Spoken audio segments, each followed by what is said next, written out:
Hello friends, welcome back to my channel. তোমাদের সামনে একটা নিয়ে এসেছি নতুন রেসিপি। তার জন্য দেখো এখানে নিয়ে নিয়েছি হচ্ছে বোয়াল মাছ। তারপর এটাকে নুন আর হলুদ দিয়ে সেদ্ধ করে নিতে হবে।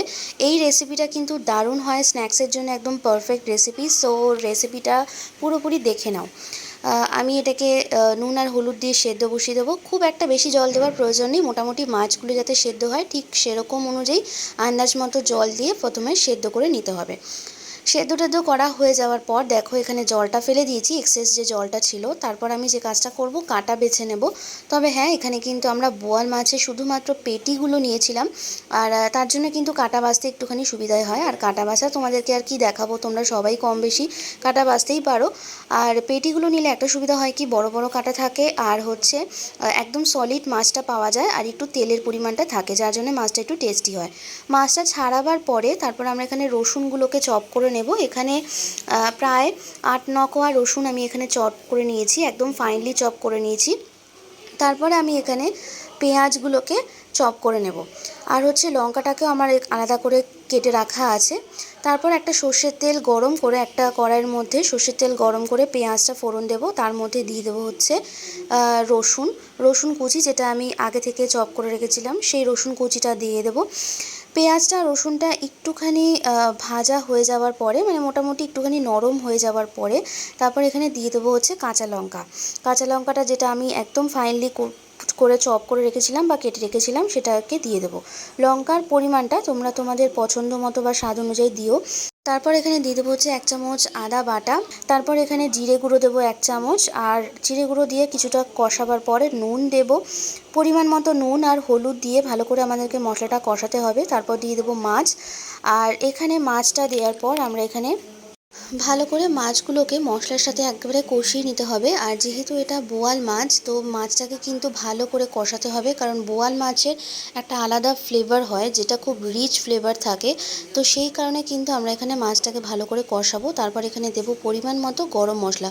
গরম মশলাটা কিন্তু এই রেসিপিতে মাস্ট একদম লাগবেই, কারণ হচ্ছে যে মানে ডিপ গন্ধটা মাছের থাকে সেটাকে একদম যাতে চলে যায়, তার জন্য কিন্তু এটাকে আমাদের গরম মশলাটা দিতে হবে। দিয়ে ভালো করে মাছটাকে একদম ঝুড়ো ঝুড়ো মতো করে কষাতে হবে, যতক্ষণ না মাছটা কড়াই থেকে ছেড়ে আসছে।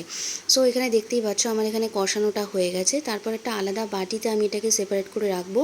আর একটা ছোট বাটি নিয়ে তার মধ্যে কর্নফ্লাওয়ার আর 1 চামচ নুন দিয়ে অল্প একটু জল দিয়ে একটা পাতলা ব্যাটার রেডি করে নেব। এই ব্যাটারটা কিন্তু একদম যে পাতলা হবে তাও নয়, আবার খুব যে গাঢ় হবে তাও নয়, মিডিয়াম মতো একটা ব্যাটার তৈরি করে নেব। আর দেখো যে ডোটা আমি বার করে রেখেছিলাম মানে মাছের, সেখান থেকে এরকম গোল গোল করে এটা শেপ দিয়ে নিতে হবে। তোমরা চাইলে চৌকো করতে পারো, আমি এখানে গোল করেছি। তারপর এটা ব্রেড ক্রাম্বসের ওপর আমি এটাকে কোট করব। এই ব্রেড ক্রাম্বসটা কিন্তু আমাদের বাড়িতে বানানো, আর এটা বাজার থেকে কিনে আনা ব্রেড ক্রাম্বসেও হয়, তবে আমি এখানে বাড়িতেই বানিয়ে নিয়েছিলাম।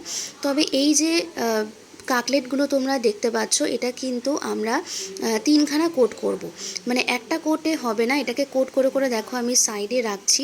মানে একবার করে সেই কর্নফ্লাওয়ারের ব্যাটারে ডুবিয়ে তারপর ব্রেড ক্রাম্বস ওপর দিয়ে মাখিয়ে তারপর কিছুক্ষণ রেখে দেবো, নিয়ে আবার কিন্তু সেকেন্ড কোট করব। ঠিক এইভাবে 1 বাই 1 করে আমরা 3বার কিন্তু আমরা এখানে কোটটা করব। তাহলে কি হবে, যখন আমরা এটা ভাজবো তখন কিন্তু এটা ভেঙে যাবে না বা মাঝখান থেকে ফেটেও যাবে না। ব্রেড ক্রাম্বসের কোটটা যদি এরকম করে করে রাখা হয় আর 3বার যদি কোট করা হয়, তাহলে কিন্তু ব্রেড ক্রাম্বসটা মানে কাটলেটটা খুব ভালো হয়। এটা শুধু কাটলেট বলে নয়, এটা ভেজিটেবিল চপসের ক্ষেত্রে বা ফিশ কাটলেট, সমস্ত ক্ষেত্রে কিন্তু 3বার করে কোট করলে এটা বেশি ভালো হয়।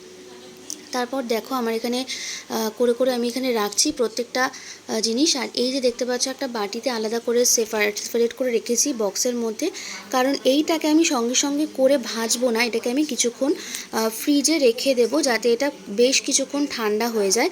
সঙ্গে সঙ্গে করে ভাজার কোনো দরকার নেই, যদি রাখা হয় তাহলে কিন্তু আরও বেশি এটা ক্রিস্পি হয়, খুব ক্রিস্পি হয়। আর যদি সঙ্গে সঙ্গে করে ভেজে নাও তাহলে কিন্তু এটা অতটাও মুচমুচে হয় না।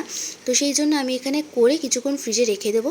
তারপরে মোটামুটি 45 মিনিট মতো আমি রাখবো। তারপরে আমি এখানে একটা সর্ষের তেল গরম করে ভালো করে এইগুলোকে দিয়ে ভেজে নেব। তবে একটা একটা করে দিয়ে ভাজতে হবে, কারণ হচ্ছে এটা প্রথম অবস্থায় একবার মানে দেখে নিতে পারো যে তেলটা যাতে ভালো করে গরম থাকে, আর তেল যত ভালো করে গরম হবে তত ভালো করে ভাজা হবে, আর মাঝখান থেকে ফেটে যাবে না। একটা ভাজা হয়ে যাবে যাবার পর আমি আর একটা দিয়ে দিলাম, যাতে আমাদের তেলটাও গরম আছে, এই অবস্থায় কিন্তু আমাদের ভালো করে ভাজাটাও হয়ে যাবে।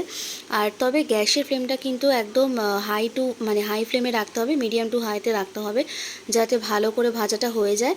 তবে এখানে একটা জিনিস, যে এটা খুব কড়া করে ভাজার দরকার নেই, কারণ ভেতরে যে স্টাফিংটা আমরা দিয়েছিলাম সেটা কিন্তু অলরেডি আমাদের করা আছে, মানে অলরেডি আমাদের কষানো আছে, তো খুব কড়া করে ভাজার এখানে দরকার নেই। দেখো আমি এখানে সার্ভ করে দিয়েছি, একদম ইভিনিং স্ন্যাক্স হিসেবে কিন্তু এটা একটা পারফেক্ট রেসিপি। সো তোমাদের রেসিপিটা কেমন লেগেছে অবশ্যই কিন্তু কমেন্ট করে জানিও, আর আমার সার্ভ করাটা তোমাদের কেমন লেগেছে অবশ্যই কিন্তু কমেন্ট করে জানাবে। আমি এখানে সার্ভ করেছিলাম সস দিয়ে, আর আমার মা এই ডেকোরেশনটা করেছিল, যার জন্য মা বললো আমার ডেকোরেশনটা একটু দেখিয়ে দে। সো আমিও তোমাদের সাথে মায়ের ডেকোরেশনটা শেয়ার করে দিলাম।